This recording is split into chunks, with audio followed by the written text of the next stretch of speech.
नमस्कार दोस्तों, स्वागत है आपका आज की 10 बेहद बड़ी खबरों में, जिसमें पहली खबर में आपको बताएंगे कि चीन का झूठ बेनकाब।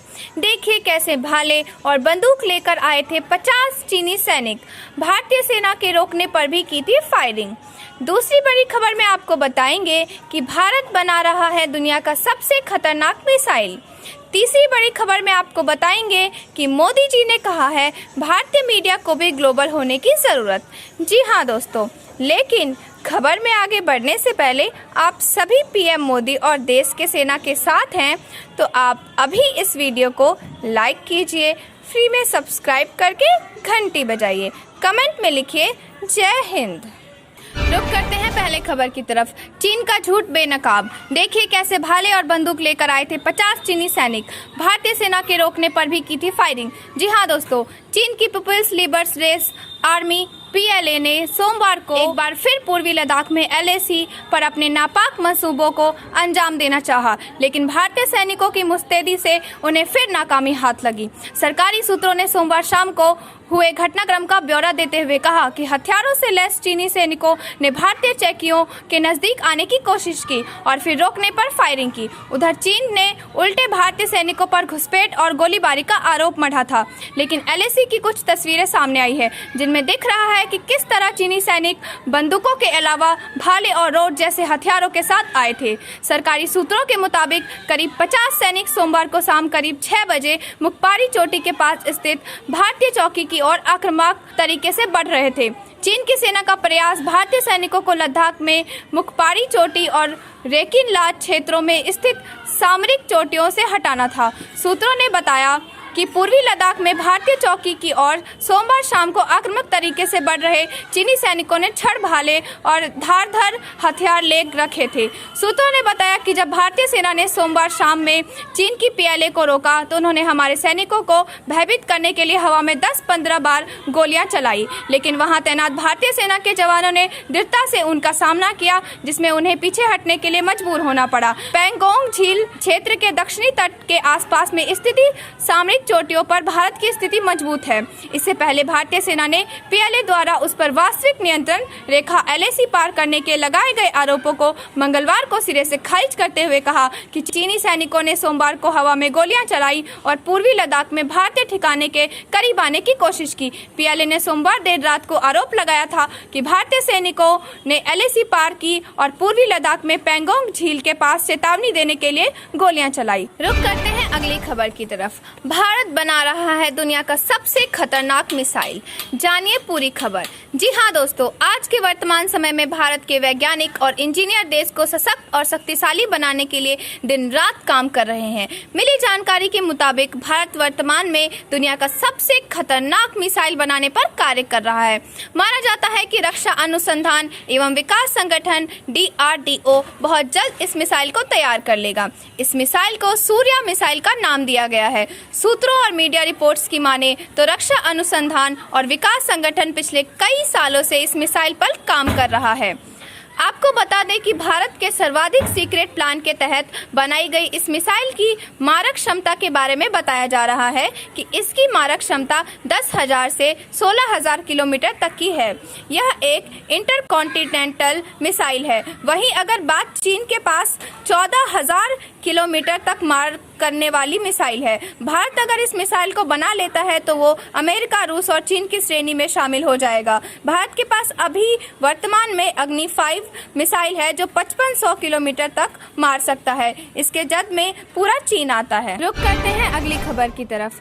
भारतीय मीडिया को भी ग्लोबल होने की जरूरत, मोदी।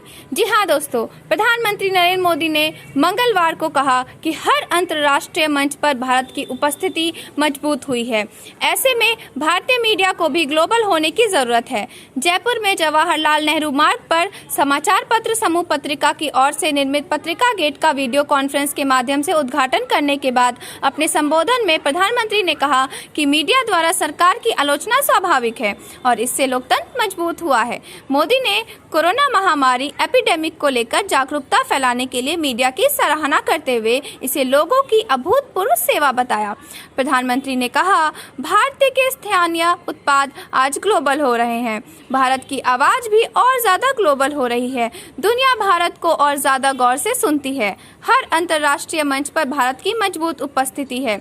ऐसे में भारत के मीडिया को भी ग्लोबल होने की जरूरत है। स्वच्छ भारत, उज्ज्वल गैस योजना और जल जीवन मिशन जैसी सरकारी योजनाओं के बारे में जागरूकता फैलाने और कोरोना के खिलाफ जंग में मीडिया की भूमिका की सराहना करते हुए मोदी सरकार ने के कार्यों की विवेचना और आलोचना को स्वाभाविक बताया। उन्होंने कहा, सरकार की योजनाओं में जमीनी स्तर पर जो कमियां हैं उसको बताना और उसकी आलोचना स्वाभाविक है। सोशल मीडिया के दौर में यह और भी ज़्यादा स्वाभाविक हो गया है, लेकिन आलोचना से सीखना भी हम सबके लिए उतना ही स्वाभाविक और आवश्यक है। इसीलिए आज हमारा लोकतंत्र मजबूत हुआ है। प्रधानमंत्री ने आत्मनिर्भर भारत और लोकल के लिए वोकल संकल्प को एक बड़े अभियान की शक्ल देने और उसे व्यापक करने की जरूरत पर बल दिया। रुक करते हैं अगली खबर की तरफ। 30 के बाद 1 दर्जन और ट्रेनों को चलाने की तैयारी। जी हाँ दोस्तों, लगातार बढ़ रही यात्रियों की संख्या और डिमांड को देखते हुए दिल्ली और मुंबई के अलावा बेंगलुरु, कोलकाता, नरकटियागंज और बिहार जाने वाली ट्रेनों को भी चलाने की तैयारी शुरू हो गई है। इसके लिए बोर्ड ने खुद ट्रेनों को चलाने के लिए प्रस्ताव मांगा है। संभावना जताई जा रही है कि 30 सितंबर से पहले 15 अक्टूबर के बीच इन ट्रेनों का संचालन शुरू हो जाए। इसके साथ ही मुंबई की एक जोड़ी और ट्रेन चलाने की कवायद चल रही है। अगले महीने से त्योहार के सीजन शुरू हो जाएंगे। इस सीजन में यात्रियों की भीड़ और बढ़ जाती है। ऐसे में ट्रेनों को दशहरा के पहले चलाए जाने की संभावना जताई जा रही है। पीसीओएम अनिल कुमार सिंह ने बताया कि और बोर्ड ने प्रस्ताव मांगा है। तैयारी शुरू कर दी गई है। अभी गोरखपुर से रवाना होती है 5 ट्रेनें।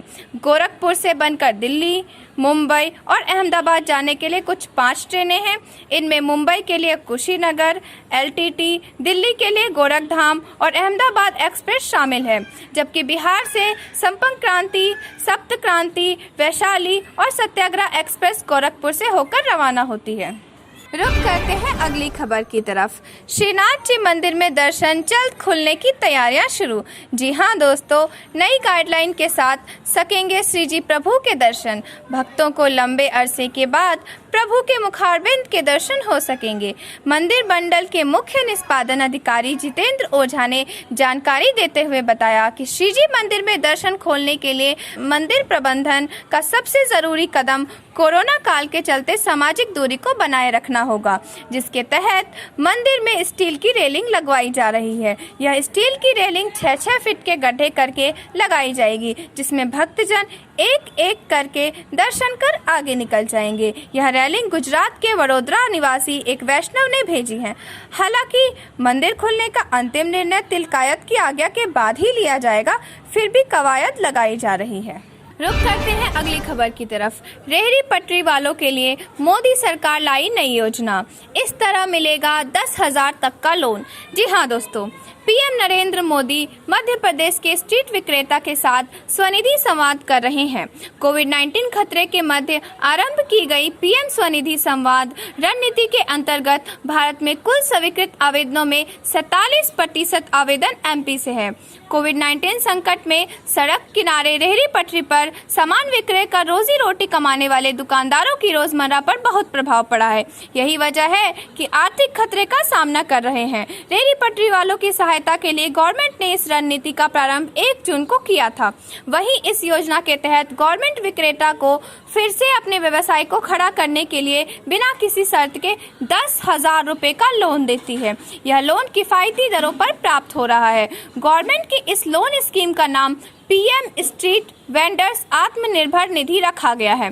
साथ ही इस प्लानिंग के जरिए केंद्र की नरेंद्र मोदी सरकार की मंशा है कि रेहड़ी पटरी पर ठेले लगाकर सामान विक्रय करने वाले छोटे दुकानदारों को इस स्कीम से मुनाफा प्राप्त हो, वो फिर से अपनी रोजी रोटी के लिए कार्य को पटरी पर ला सके।